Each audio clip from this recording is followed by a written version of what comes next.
Everything is recording now. So yeah. So this I have to admit one of the most luxurious video footage that I ever created in my life. I might say that this is even the most luxurious and only this one, I guess. So how are you, Mr. Ondrey? All good. It's not my villa, so Yeah. This villa is presented by Artyom, one of our great Russian friend who also becomes a stand-up comedian in Bali. So yeah. So how is everything going, sir? all fine, all good. Yeah. Nice end of the year. Oh, you think so? Yeah, finally, it's something positive. Like comedy is growing, and some TikTok and podcasts, and maybe I'll have my first big paid show on New Year Eve. Yeah. And then I already plan to organize like my own improvisation show, like just me for 1 hour, and people are ready to go. So that's going to be considered as special, if I may say so. I don't know, because I will prepare like 20 minutes of jokes, but the show will be probably 1 hour. Yeah. Yeah, so I'll try, because it's not my own concern. It's just people coming to me and saying like, "Yo, your improvisation is so good," blah blah blah, and I'm a bit overwhelmed. And at the same time, I'm thinking, well, if now it's like that, then why wouldn't I make more of this? Because if I'm doing like 20 minutes and other comedians do like 7, then it feels weird. And I feel that I can do longer. Impressive. That's what she said. That's what she said. So yeah, basically, just want to inform you, Ondrey, that most of my subscribers are Indonesian. I don't have too much subscribers, but they are also they always pay attention on whatever that I created. So yeah, I'll try my best to put the subtitle on that video. So yeah, let's. Okay. How long have you been here? I mean, like, and how your life outside of the comedy is going? Well, I'm on Bali for 2.5 months now. Oh, you're just pretty new then. Yeah. Yeah. I'm still very white. Yeah. Why is that? Very bule. So bule, yeah. Yeah. And then? Most of time here, I'm into something comedy related. And I started performing since first week. I arrived, and maybe on second day here, someone told me that there is comedy in English, and then someone told me there is comedy in Russian. Yeah. So I sent a message to Chris. I sent a message to other stand-up community, and then like a week after I came to Bali, I'm already performing in 2 shows. And you opened the show, if I'm not mistaken, like. Yep. Yeah. In both of them. In Bali Comedy Club, Chris just asked who wants to be first. No one is. Everyone is hiding eyes, like. Yeah, that's like in school, and I'm like, okay, could be me then. And in the Russian stand-up club, they just like, okay, we have 1 new guy and 2 or 3 new girls. Right. So we want to put some of them first, and probably it's not gonna be girl. So it's you, Ondrey. Yeah. Okay, So you finally became, or at least until last night, you always started the show, right? Yeah. Like so many times. How do you feel? I mean, like, well, here's the thing. In Indonesia, for example, doing open mic or doing a stand-up comedy show or whatever it is, be an opener is super challenging. I mean, like, sometimes you have to do the crowd works first. You need to hide your own materials and prioritize to talk with these people, and that's something for us, especially for me, that's going to be quite something difficult. And how do you feel about that? I don't care. In a good way. So yeah. I started hosting before I started comedy. I started hosting like eight years ago. So 8 years ago. Yeah, I don't mind talking to people. Right. I started that, and I started roasting people long time before comedy. So I hosted like extreme events, extreme competitions, and when it's like 20 or 30 participants and you want people to recognize them, you want people to remember them, maybe you want people to vote, and then they have to memorize like 20, 30 of them.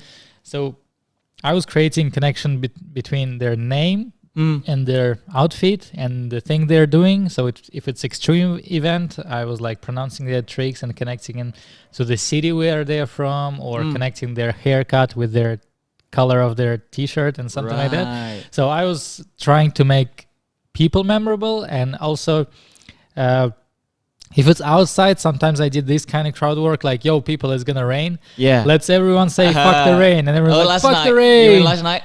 Last night was also raining? Though. Yeah, but just sky became wet when I'm on the stage. That's how I take it. Not like, oh, it's raining. No. Yeah. So yeah, I did crowd work and roasting and these kind of things before comedy, a long time before. Which been quite a while. Yeah, few years. Wow. And then I started comedy in September last year. So it's like year and 4 months. But then there are big breaks because of COVID. So altogether will be maybe a year. Where did you start the comedy? I mean, like, the context is stand-up, right? Yeah. Where was it? In China. Oh, yeah. Mm-hmm. Yeah, so I was actually, I was in the audience of stand-up for years, but I was too critical to my own jokes in Russian. Right. I was writing them, I had my notes, and I had like different topics, I had different bits, different like styles of my material. Yeah. But then if I don't like something, couple weeks after I wrote it, I just erase it. But you didn't perform. Yeah, and it was the situation for maybe a couple of years. And then in China, I was also going to open mics just to watch.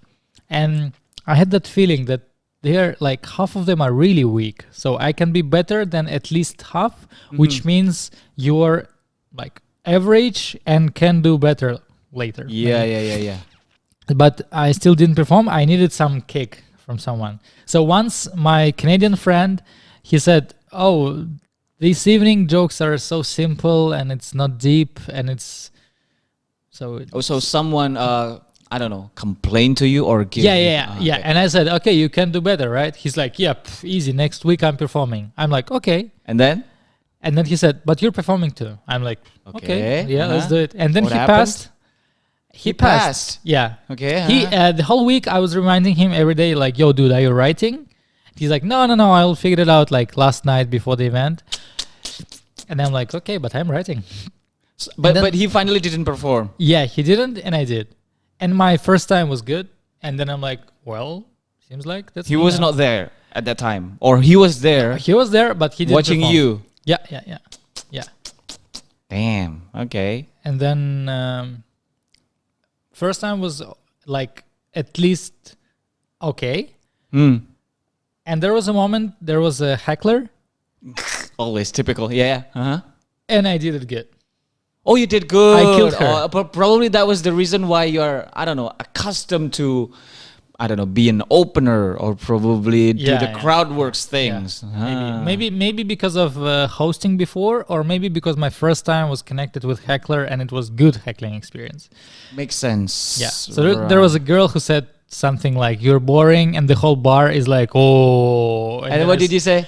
I said, thank you, your mom didn't say that. Boom. I know it's low class joke and it's but you have your to mama do it. joke. Yeah, but you have to do it. I usually don't do your mama joke, but when someone starts talking to comedian, yep, he or she must be ready. Exactly. And then I think that was actually good usage of your mama joke, because she said that I am boring. I'm like, okay, how do I do that? I had 2 seconds when the whole bar was like, oh. Yeah. I'm like, thank you, your mom. And then the whole bar was like, whoa. Wasn't that I don't know if you think of the same. I mean, like, wasn't that also considered as a muscle memory thing? I mean, like, if you have the ability to respond to hecklers, what is that? Okay, so yeah. Wow. Is it stop recording? No? No. It's still All right, recording. okay. What I meant was when you are able to respond to those hecklers, Yeah. I assume that you previously ever handled the same situations or you have the different experience, because hecklers, when we don't know how to handle them, we're gonna be dead, of course. I don't know if it's muscle memory. I think it's more about the speed of your brain and how Right. many logical connections you can create in a second. Makes sense. Like makes if sense. if someone tells you coconut, you can think about coconut water or a coconut, like a bra made of coconut, Hawaii style, yeah. or you can think about coconut flesh and eating it, or fake coconut yogurt, or Yeah. coconut cottage cheese, which is replacement for normal cottage cheese. And what else do you think about coconut? And it's the same. It's just this example. Beach. Yeah. You can think about it as a weapon to kill someone or as a reason to die. You know, in cold countries, those are those ice Cold. things. I see. How I do you get it. call them? Yeah. Stalagmites or something. Yeah, such kind of Yeah. with the sharp. Right. Those Pointy, those sharp ice ice. digs. Those ice digs. They kill people like hundreds, maybe probably hundreds, maybe even thousands Hundreds? every year. Yeah. How? They fall on your head. Like Yeah.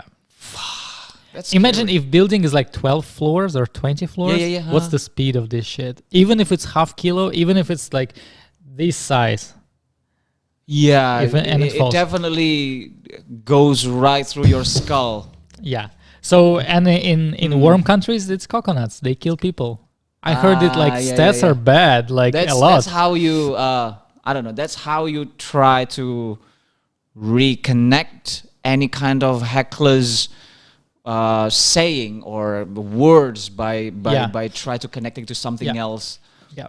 Wow. Basically, almost any object could be used in connection with sex or death.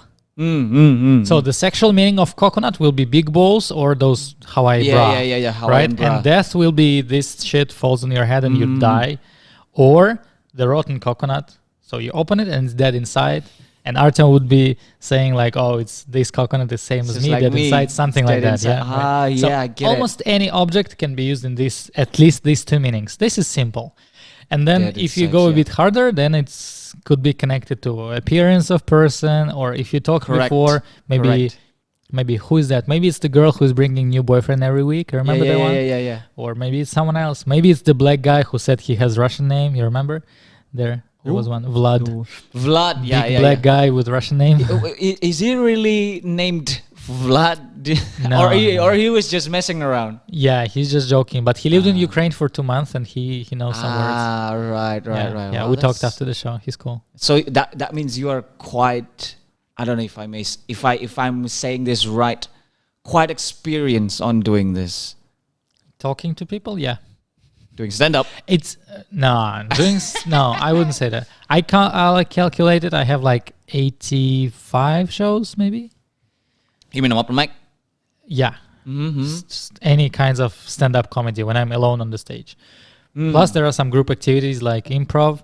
The thing we're trying to start here now. Yeah. I did it for a couple months in Russia, in Russian, and I did How a bit did of it it. go? Good or Yeah. wait. I can I'm say always kind of curious because I've never been to Ubud, comedy in Ubud.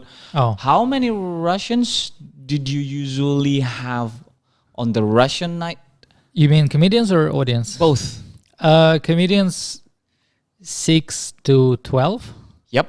And And the audience? audience 40 to 120. 120. Yeah, the first time I went there, it was the biggest one. Damn. And, yeah. 120. That's Yeah. that's a lot. Wow, Of come on. Russians. Comparing to those, Well, last night was actually Not one that of the one of the I don't know, emptiest last night. well, if you can complain about having 200 people, not 300 as you used to, Yeah. I get it. we're I get it. spoiled. I know we are way too spoiled Yeah, because and they're warm. They are warm. They are. They're Like- super welcoming us though. I mean, Right. like even if I don't know if I bombed or somebody else has bombed, people are still keen to listen. Yeah. Oh yeah, okay, that's okay. And then people are clapping. Woo, that's a clap trap. That's super unhealthy, to be honest. I mean, like when people are still paying attention to you, even clapping, that's a clap. I don't know. Just Yeah.